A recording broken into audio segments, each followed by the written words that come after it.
I think middle school was kind of an important time.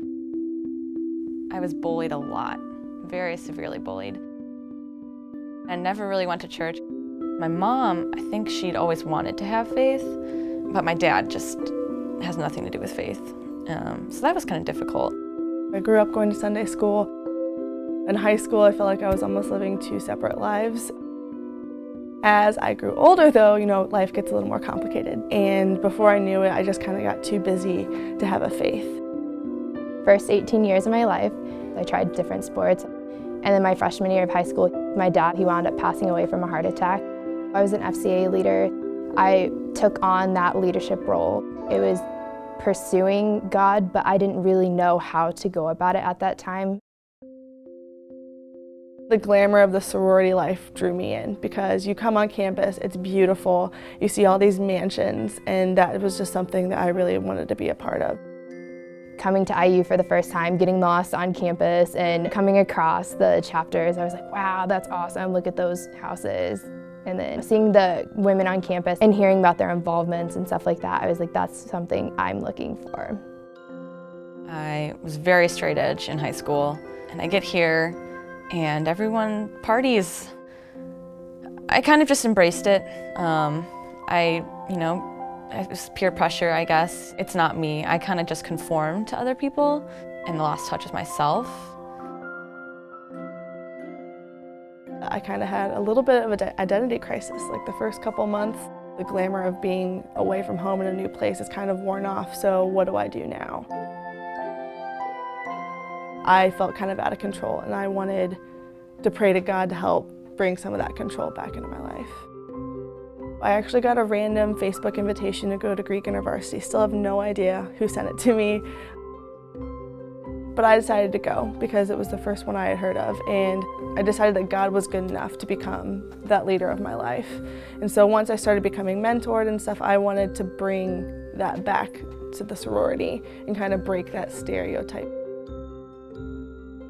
Jordan was definitely like one of my closest friends, and we kept in touch over the summer, and then coming back I was super excited to see her. She started talking about this thing called B-Stud, and I was like, what is that? And she was like, it's Bible study, and I was like, okay, cool. It was really hard, especially the first year of the Bible study. We'd have 25 girls come one week and then nobody show up the next week. It definitely wasn't necessarily a priority. It started to change slowly when she would bring up certain topics, or just we would look back on our weekend and what that looked like, and it's like, am I really living the Christian life and being Greek at the same time?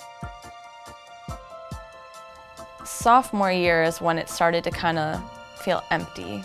I don't feel like I met any people that are going to be lasting friends. Yeah, then Jordan, she kept asking me to come to Greek IB, and at that point I had no faith, really. It was very in the back burner. There was definitely the fear of being judged, that I was going to be labeled as a prude, as the Christian stereotype. The whole reason why I even started this is because I believed that Jesus was enough. I believed he was who he says he was. But to some people, they disagreed. And so to see people disagree and then not want anything to do with it, or to completely turn away, that's really discouraging. It breaks my heart. I actually have a couple of close friends that I've been praying about, yeah, it's hard. It breaks your heart because it breaks his. I went to Greek IB with Jordan and continued to go, and I really enjoyed that community because, again, that felt like my true values. I felt like I was finding myself again. I felt very safe there. I felt like I could ask anything. I didn't feel stupid. When I think about why God chose me, I think it's just because I'm not perfect. I was not living the most moral life. I wasn't buying into the Christian stereotype at all, but he gave me the resources to kind of pursue that more and get my own questions answered so that I could answer other people's questions. But you're never going to be perfect enough to do this, and that's okay. If not you, who?